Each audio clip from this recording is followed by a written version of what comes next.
the pictures are simply cataclysmic and just so arresting to look at. But this is essentially how we got here as far as we've been able to confirm at CNN. This starts with a Jeju airliner leaving Bangkok, Thailand, just after 2 a.m. local time. And to bring you all up to speed with, what is Jeju Air? What kind of airline is it? This is the largest budget airliner in South Korea, founded in 2005, wildly popular in this part of the world. And if you want to go to a vacation destination, be it idyllic Jeju Island, after which this airliner is named here in South Korea, if you want to go to Thailand, any of these other vacation destinations, this is an airline that's very popular with people in this part of the world to go to those vacation destinations on a budget. So we have in total 181 people who are leaving Bangkok in the wee hours in the morning. It's 12:11, I believe, the pushback time from the gate was at Bangkok. And then as far as we've been able to see from open source intelligence and flight data, Paula, no problems. Everything going according to plan in the just over 5-hour flight time from Bangkok to Muan, which is about a 3.5-hour drive south of Seoul, where we're coming to you from right now. So what investigators at this very early stage, just after 3 hours of this catastrophe happening, may be honing in on is what was going on, if anything, what potential problems were happening with the landing gear. We're still working on clearing, verifying beyond a shadow of a doubt early images, Paula, that seem to show the landing gear, the wheels that should come down from the plane, not down. And this airplane, this Boeing 737-800, landing on its belly and scraping the tarmac and then running into a wall, colliding with that wall, and then engulfed in a fireball at the end of this terrible course that the airliner took. So again, that is the very early sort of nexus point of where investigators may be looking. And of course, as we mentioned, this is a Boeing aircraft, so that could bring in investigators from Boeing, from its Chicago headquarters, Washington State, authorities from the United States, to help people here in South Korea figure out just what went wrong and what happened, because God forbid this happens on another plane. They want to make sure that they have looked at what happened here to prevent anything like this from happening in the near and distant future. What we see all around us, this would normally be the departures hall for Muan International Airport, but instead of families who would be gathered here getting ready to go on vacations to celebrate the new year, instead it's replaced with this. Scores of families huddled together, waiting for the latest information on when their family members could be positively identified by DNA. Now, so many people have chosen to stay. They're not going anywhere, and that's seen, evidenced by all of these tents that go from here pretty much to the end of the terminal. They go back 3 tents to the edge of the check-in counters. These are set up by the South Korean Red Cross, and this is where families are starting to live, beginning overnight. And you see food deliveries throughout the day. Let's keep going this way.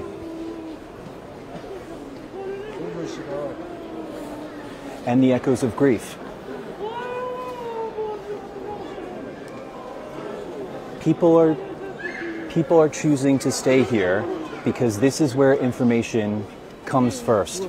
It's not received online, but there are briefings about every half hour here in this terminal with the latest details on what is happening in the investigation and how long it could take for family members to get more and more answers. So as we keep going, this would be the entrance to the terminal, and you see kindness on full display. To my left, church groups serving coffee, fruit, snacks, any kind of drinks for everybody who's deciding to congregate here. It is inspiring, it is quite moving, and there are so many here who aren't quite prepared yet to tell their stories, at least to our cameras. They speak to us when we're not recording, but their faces absolutely tell the story. Dark crescents under their eyes of a sleepless night, preparing for more sleepless nights, and no telling on when so many people here are going to leave. Well, we're getting a better sense of how expansive the debris field is, and right now we're only a couple yards away from the epicenter of the debris field. That is the tail section of the Boeing 737-800, which managed to survive relatively, and I stress relatively, intact, 15 yards high. And this is the section of the plane where the 2 survivors were pulled from, rescued by first responders minutes after this plane was engulfed in flames. So we're going to pan to the left. That's where you can see this massive yellow crane that will be charged with moving pieces of the wreckage. Then we're going to pan down, and you can see parts of the aircraft that were hurled, jettisoned beyond the cinder block perimeter of the airport. And this is what investigators from South Korea, the NTSB from the United States, will be poring over, scouring over as they investigate certainly what went wrong and were there any mechanical issues that contributed to the landing gear not deploying. But, you know, I think we got a better sense during the day as we pan further to my right, just showing you that some of this debris was hurled from the aircraft a distance longer than a football field. Just to give you the sense of the force of this crash, during the daylight hours, we saw tray tables, yellow inflatable vests, seats that were mangled, and members of the military that were combing this area that we're looking at after sunset, looking for potential human remains, looking for passengers' belongings, and cataloging certain elements of the aircraft, certain pieces of the aircraft. We are waiting for the NTSB team to get on the scene to begin their work. That is the next part of this equation when it comes to the investigation, figuring out what went wrong. And we do know that one of the black box components has been damaged, and it's questionable, an open question rather, whether or not it will have to be sent to the United States for examination.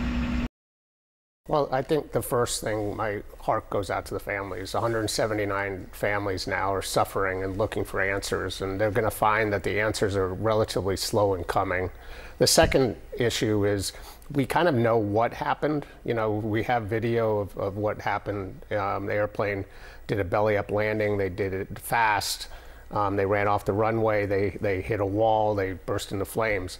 The big issue is, you know, why it happened, and the investigation is going to look at every single factors, but the key pieces of evidence are going to be the black boxes, the digital flight data recorder, the cockpit voice recorder, and then the actual wreckage. You know, the wreckage, most of it burned up, but the engines are really the key pieces, and the Mayday call about a bird strike, they're going to look at both engines and try to determine what caused what looks like a loss of power.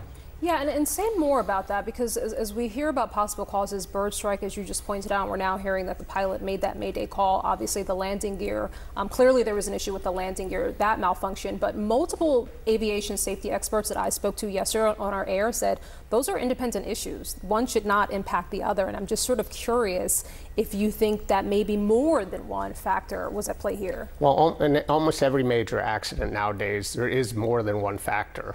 A single point failure is not supposed to happen. Aviation safety is based on redundancy. So they have 2 engines, they have multiple hydraulic systems, they have backup systems.